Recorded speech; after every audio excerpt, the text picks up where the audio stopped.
Bismillahirrahmanirrahim. Assalamu alaikum. I am Uzman As, teacher of web engineering. I assigned this course. So today we will take the first class, or you can say the first lecture of web engineering. In this lecture, I will introduce the course, and also I will discuss something that how we will take this course during this semester. First of all, I want to share the outline. That is not the complete outline, but you can have some idea from this course outline that what will be the topics that we will discuss or we will study during the semester.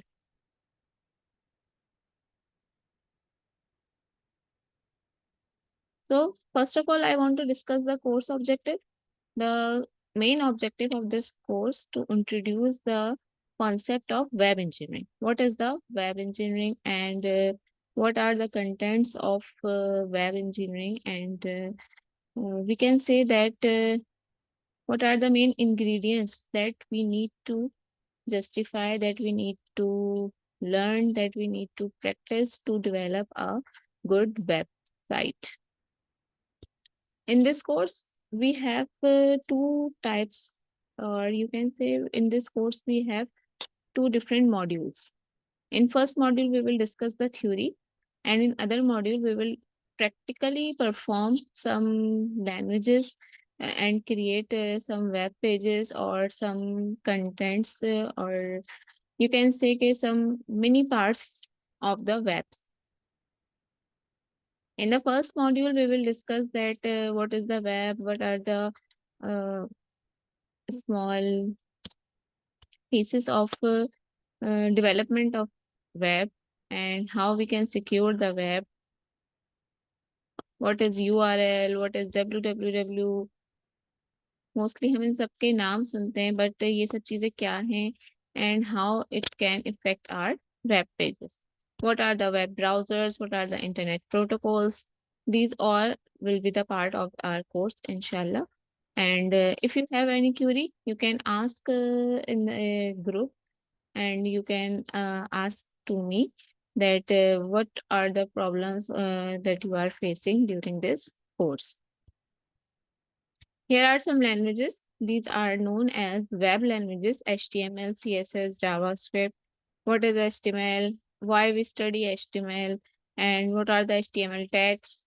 आप देखते हैं कि जब हम कोई website देख रहे हैं और उस वेबसाइट के ऊपर जो टेक्स्ट लिखा हुआ होता है, उसकी जो अलाइनमेंट होती है, ये सब क्या कहलाता है? HTML कहलाता है.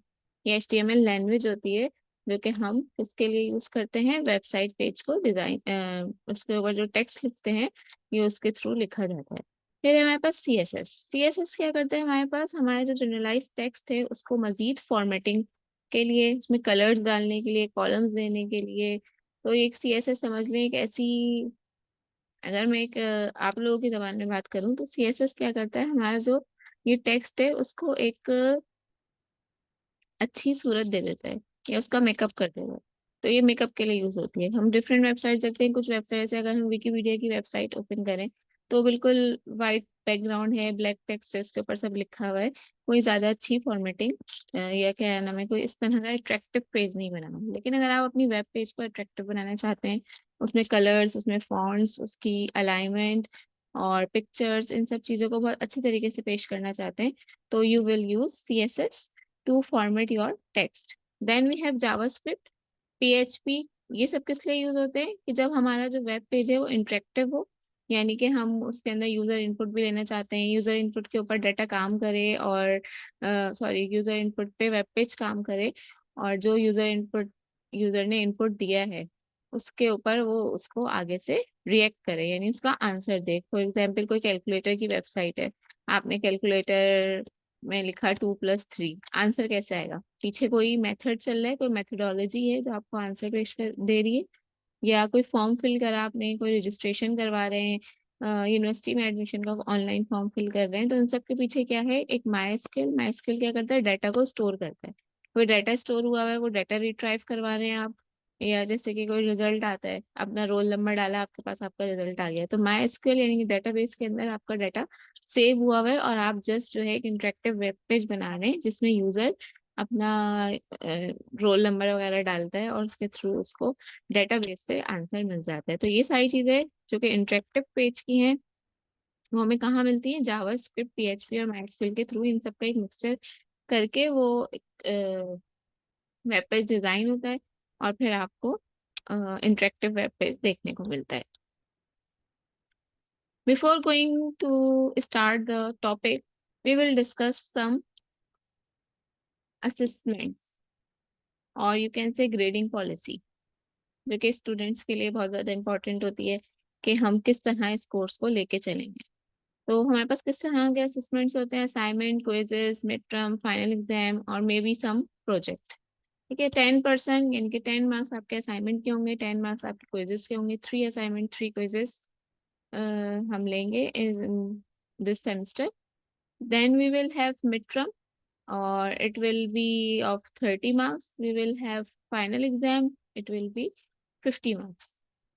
अगर असाइनमेंट और क्विजेस को कम करें तो कोई यहाँ पे एक गुंजाइश निकलती है एक प्रोजेक्ट की, यानी जो आप लोगों ने काम किया होगा, मैं चाहे उसको एक असाइनमेंट का नाम दे दूँ, असाइनमेंट में उसकी मार्किंग कर दूँ, या फिर आपको उसका प्रोजेक्ट का नाम दे के अलग से मार्किंग कर दूँ, लेकिन 5 मार्क्स समझ लें आपके हम रखेंगे प्रोजेक्ट के। जो कुछ आप सीखेंगे मिड टर्म तक तो मोस्टली हमारा थ्योरेटिकल पार्ट हो रहा होगा, और मिड टर्म के बाद हम जाएंगे प्रैक्टिकल पार्ट के ऊपर, जिसमें हम वेब पेजेस को डिजाइन करना सीखेंगे। और अगर आप अभी से करना चाहें, कुछ होते हैं स्टूडेंट जिनको इन चीज़ों में, जो इस कोर्स को सिर्फ इसलिए नहीं पढ़ रहे कि उनको सिर्फ नंबर लेने, बल्कि वो इस कोर्स को इसलिए पढ़ रहे हैं कि उनको कुछ सीखना है।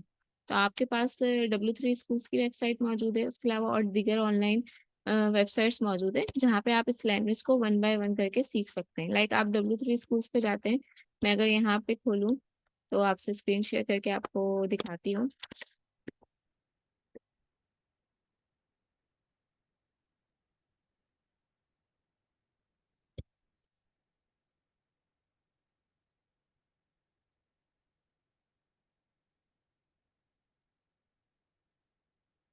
मेरे पास जब वेब पेज ओपन होता है तो फिर मैं आपको शेयर करती हूँ कि हम किस तरह से ये जो ट्यूटोरियल वेबसाइट है W3 स्कूल, इससे हम HTML को सीख सकते हैं।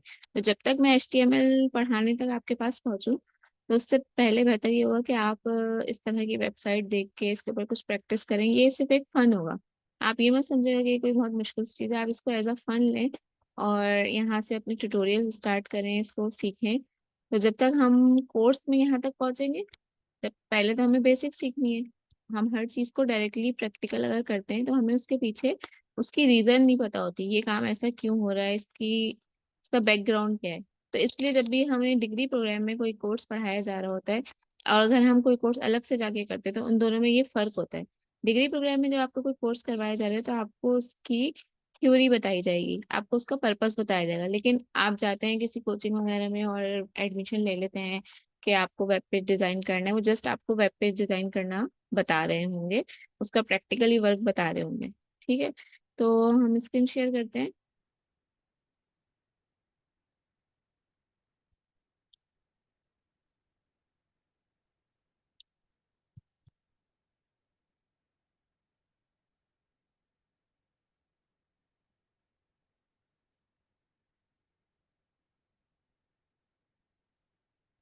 ये देखिए, now you can see here is a W3 schools website and HTML tutorial.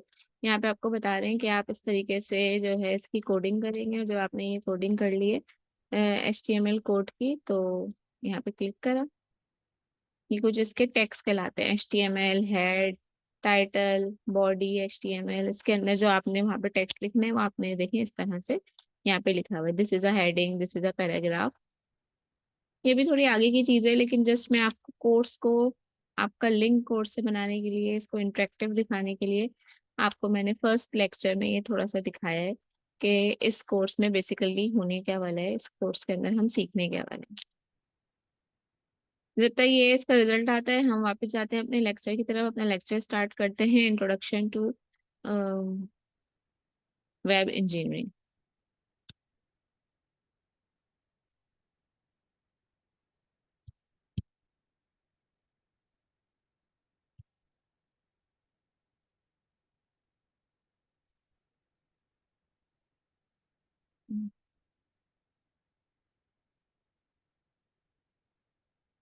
अच्छा, ये जो हमारी फाइल है, ये जो हमारी रिकॉर्डिंग है, इसको मैं इस 10 मिनट के लेक्चर्स के साथ स्टॉप कर रही हूँ, दूसरी रिकॉर्डिंग बना रही हूँ। यहाँ पे थोड़ा सा इशू आ रहा है कंप्यूटर के अंदर। तो फिर दूसरी रिकॉर्डिंग में हम आगे की स्क्रीन शेयर करके कंटिन्यू करेंगे, लेकिन ये हमारा लेक्चर 1 ही होगा, ये भी और इसके आगे वाला भी।